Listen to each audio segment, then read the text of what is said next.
Mga ka-apple, magandang araw po. So, ito po yung ating mga grafted na apples. So ayan, isa po ito sa mga may pinakamabilis na mag-flower at mamunga na variety dito sa orchard. Ayan. So grafted po ito, and then ang rootstock po nito is a seed grown. Ayan. So ready na po ito for field transplanting. Mga nasa 2 feet po yata yung height nito. Ayan.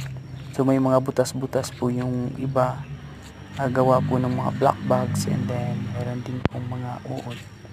So ayan, napagkagandang variety po ito sa tropical area na apple.